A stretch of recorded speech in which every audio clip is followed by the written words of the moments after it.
Meet Samantha. And as you can already see, she's in a very bad mood today. Well, हुआ क्या था? She had kept some chocolates in the fridge before going to school, and now she has just got back from the school to find out that somebody has already eaten her chocolates. So she's like a little pissed off कि यार क्या drama है, मेरी chocolate कौन खा गया. अब Samantha को थोड़ा सा शक है कि ये जरूर जैक होगा जिसने मेरी चॉकलेट्स खाई होंगी. She is not 100% sure, she is just making an assumption कि यार ये ना जैक ही होगा क्योंकि वो ही पड़ा रहता है मेरे खाने के पीछे. तो जैक ने ही जरूर मेरी चॉकलेट्स खाई होंगी. 90% वो श्योर है, पर 10% उसको अभी शक है कि यार हो सकता है किसी और ने खा ली हो.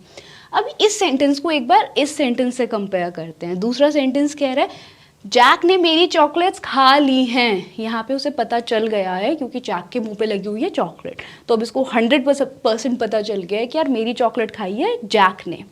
अब दोनों सेंटेंसेस का जो डिफरेंस है वो हमें ये सिखाता है कि पॉसिबिलिटीज़ की जब हम बात करेंगे तब हमें मॉडल वर्ब सीखनी होंगी. होता है ना, कई बार आपको लगेगा यार टेंसेस पढ़ लिए, अब मॉडल वर्ब्स पढ़ने की क्या ज़रूरत है. टेंसेस आपको बताते हैं डेफिनेट चीज़ कि 100% ऐसा हुआ है या 100% ऐसा होगा या 100% ऐसा होता है. ठीक है, पर मॉडल वर्ब्स आपको क्या बताते हैं? पॉसिबिलिटी के बारे में. जब ज़्यादा पॉसिबिलिटी है किसी काम के होने की तो आप मस्ट मॉडल वर्ब यूज़ करते हैं. और ये है हमारा मस्ट का पार्ट 2. पार्ट 1 में हमने मस्ट के बेसिक यूजेस समझे थे प्रेजेंट टाइम में. आज हम मस्ट के बारे में पढ़ेंगे कि अगर हम किसी मॉडल वर्ब को पास्ट टाइम में लेकर जाते हैं तो क्या चेंजेस करने होते हैं. और उसके बाद मस्ट हैव बीन, मतलब मस्ट को अगर पैसिव वॉइस में लेकर जाएंगे पास्ट टाइम में तो क्या सेंटेंसेस होते हैं और क्यों पढ़ने हैं ये सेंटेंसेस, ये सब कुछ हम इस वीडियो में कवर करने वाले हैं. On that note guys, my name is Vidyushi Kaushik and this video is brought to you by Ocean English Academy. To join our online classes you can call us on this number. If you want to learn English for free, just hit that subscribe button and continue watching. I'll make sure to make you a fluent public speaker if you actually follow all my instructions. मैं अपनी तरफ से सारी कोशिश करने वाली हूँ कि आप बहुत अच्छी इंग्लिश बहुत जल्दी बोलने लगे अगर आप इंस्ट्रक्शन सुन के फॉलो करते हैं. चलिए वीडियो शुरू करते हैं. जरूर जैक ने मेरी चॉकलेट्स खाई होंगी. फटाफट से माइंड में एक मेमोरी क्रिएट करते हैं कि जब भी हम कहेंगे कि जरूर ये काम हुआ होगा, वहाँ पर हमेशा मस्ट हैव और पास्ट पार्टिसिपल मतलब वर्ब की थर्ड फॉर्म यूज होगी. सेंटेंसेस लाइक जरूर जैक ने पानी खुला छोड़ा होगा, जरूर उसने मेरे से झूठ बोला होगा, जरूर उसको ये सारी बातें पहले से ही पता होंगी, जरूर वो घर से चला गया होगा, जरूर वो सो गया होगा इसीलिए फ़ोन आंसर नहीं कर रहा है. ये सारे सेंटेंसेस सिर्फ एक ही इक्वेशन से, एक ही फॉर्मूला से आप ट्रांसलेट कर सकते हैं और उसका एसेंस है मस्ट लगाओ, मस्ट के ठीक बाद हैव लगाओ और वर्ब की लगा दो थर्ड फॉर्म. नॉर्मल जब हम प्रेजेंट टाइम में मस्ट यूज़ करते थे तो हम खाली मस्ट और वर्ब की फर्स्ट फॉर्म लगाते थे, पर अगर हम मस्ट को पास्ट टाइम में लेकर जाएंगे तो हैव और वर्ब की थर्ड फॉर्म एडिशनल आ जाएगी. अब सेंटेंस आप खुद से ट्रांसलेट कर सकते हो. किसने खाई होंगी चॉकलेट? सब्जेक्ट कौन है? जैक. जैक. और मॉडल वर्ब्स या फिर हेल्पिंग वर्ब्स हमेशा अफर्मेटिव सेंटेंसेस में सब्जेक्ट के ठीक बाद आती हैं. तो जैक के ठीक बाद आपको क्या लगाना है? Must have. Jack must have क्या करा होगा उसने काम? खाने का. तो ईट की third form eaten. Jack must have eaten my chocolates. Jack must have eaten my chocolates. Simple हो गया सेंटेंस. अब आगे बढ़ने से पहले एक आप अपना सेंटेंस बनाकर फटाफट से कमेंट सेक्शन में लिखो, क्योंकि इससे मुझे अच्छा लगता है कि यार मैं ही मेहनत नहीं कर रही हूँ, आप भी मेहनत कर रहे हो मेरे साथ. चलो नेक्स्ट स्लाइड पर आते हैं. आप अपना फ़ोन घर पर ही भूल आए होंगे. तो मैं पैनिक कर रही हूँ, मेरा फ़ोन नहीं मिल रहा है, मेरा फ़ोन नहीं मिल रहा है. आपने ऐसी झूठी तसल्ली देने के लिए मुझे बोला ज़रूर आप अपना फ़ोन घर पर भूल आए होंगे. अब आपको 100% श्योर नहीं है, पर आपको लग रहा है कि यार लास्ट मैसेज इन्होंने तभी देखा था जब ये घर पर थी व्हाट्सएप पर. उसके बाद जब से ये घर से चली हैं इन्होंने कोई मैसेज भी सीन नहीं किया है व्हाट्सएप पर. इसका मतलब ज़रूर आप अपना फ़ोन घर पर भूल आए होंगे. 90% एश्योरेंस है, पर फिर भी पॉसिबिलिटी है. किसकी बात हो रही है? आपकी. तो यू सब्जेक्ट, सब्जेक्ट के ठीक बात क्या आया है? मस्ट हैव, क्योंकि ये काम हो चुका है 1 घंटे पहले. मैं 1 घंटे पहले घर से निकली थी और अब मैंने आपके पास आई तो मैंने कहा यार मेरा फ़ोन नहीं मिल रहा है. तो आपने कहा ज़रूर घर से निकलते समय आप घर पर ही फ़ोन भूल आए होंगे। देखो ग्रामर को अगर मतलब मज़े लेकर पढ़ना है ना, तो बस उसको रिलेट करना शुरू कर दें आप अपनी एवरीडे लाइफ से, खुद ही सारे रूल्स खुद से खुद समझ आने लगेंगे। इंग्लिश देखते हैं। You must have left your phone, location के लिए एट लगाया है क्योंकि छोटी लोकेशन है, at home. You must have left your phone at home. अब आप ट्रांसलेट करें पूरी सिचुएशन को हिंदी से इंग्लिश में। मैं संडे वाले दिन घर से बाहर नहीं गया, जरूर आपने किसी और को देखा होगा, ठीक है। सेम फॉर्मूला यूज होगा। फर्स्ट सेंटेंस में क्या यूज करना है वो आप टेंसेस में मेरे साथ बहुत अच्छे से पढ़ चुके हैं, तो I am sure you can do it. So एक बार इसको भी सेंटेंस को बोलकर देख लेते हैं। You must have left your phone at home. You must have left your phone at home. बोलने का तरीका क्या है? It is not you must have, poem नहीं बनानी है, ठीक है। You must have left your phone, you must have left your phone at home. I think you must have left your phone at home. Next sentence. मैंने ही आपको गलत सुन लिया होगा। Sorry, isn't it cute? तो कई बार ऐसा होता है कि मैंने आपको कोई इंस्ट्रक्शंस दी कि ये काम करना है और आपने वो काम नहीं किया, आपने वो करा जो आपको करना था। फिर मैंने कहा यार ये क्यों किया है? आपने कहा अरे आपने ये कहा था, सॉरी मुझे लग रहा है शायद मैंने आपको गलत सुन लिया होगा। I must have misheard you. Must have किसकी बात हो रही है? मैंने। तो आई के ठीक बाद मस्ट हैव लगाया। मिस हियर है एक वर्ब, इसकी थर्ड फॉर्म लगाई मिस हर्ड। और किसको गलत सुना होगा? आपको। तो पूरा सेंटेंस है आपका I am sorry, I must have miss heard you. या फिर आप कहना चाहते हैं कि अरे शायद आपने गलत सुन लिया होगा, मैंने ये नहीं कहा था, मैंने ये कहा था। वीडियो को पॉज करें, सेंटेंस को ट्रांसलेट करें बिल्कुल अभी। आंसर्स की चिंता मत करो, मैं आंसर्स शेयर करती रहूँगी आपके साथ, पुराने वाली वीडियो के आज की वीडियो में, और आज वाले जितने भी क्वेश्चंस हैं इनके आंसर्स नेक्स्ट वीडियो में। ओके, मस्ट हैव बीन मतलब आपका जो मॉडल वर्ब था वो पास्ट टाइम में तो गया, पर उसके साथ साथ वो पैसिव वॉइस में भी चला गया। सिंप्लीफाइड करते हैं एग्जाम्पल की हेल्प से।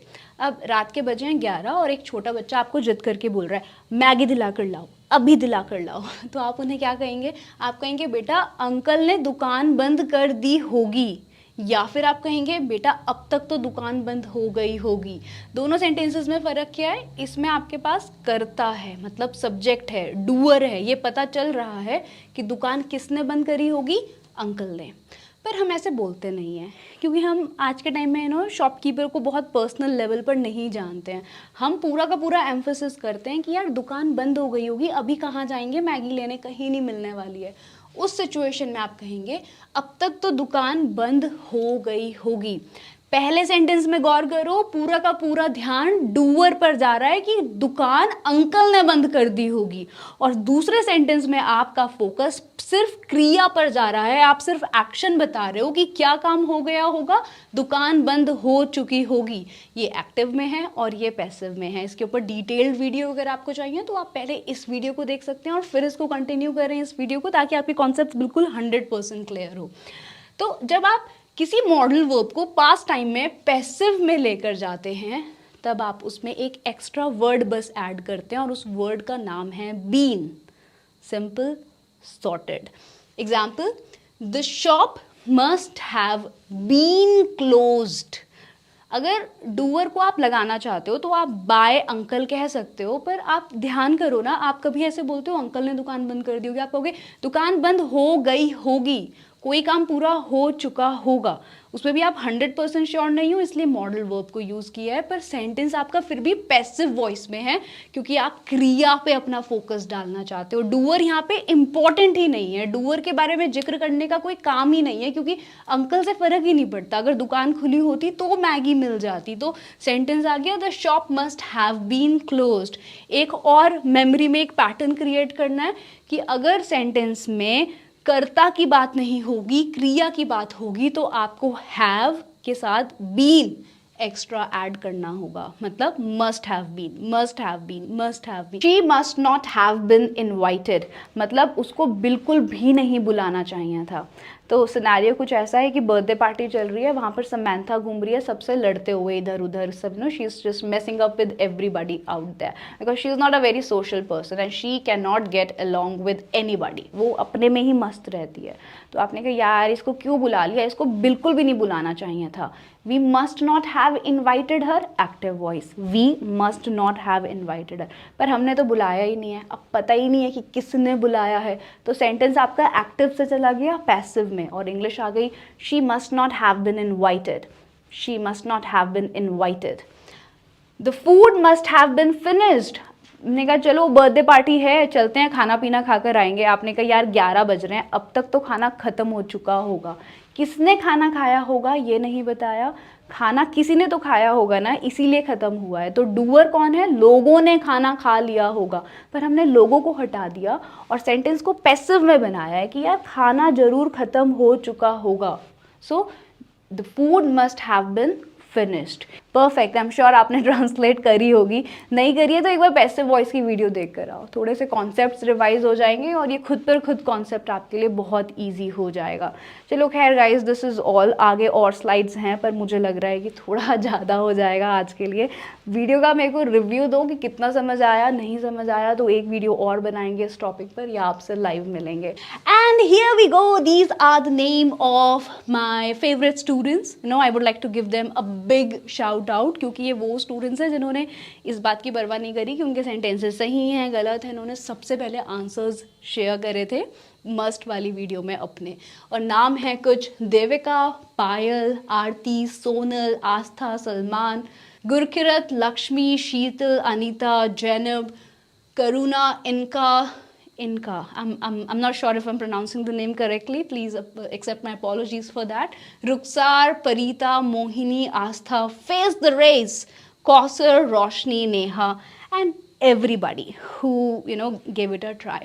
अब फटाफट से देखते हैं आंसर्स क्या आते हैं. सही आंसर्स हैं ये.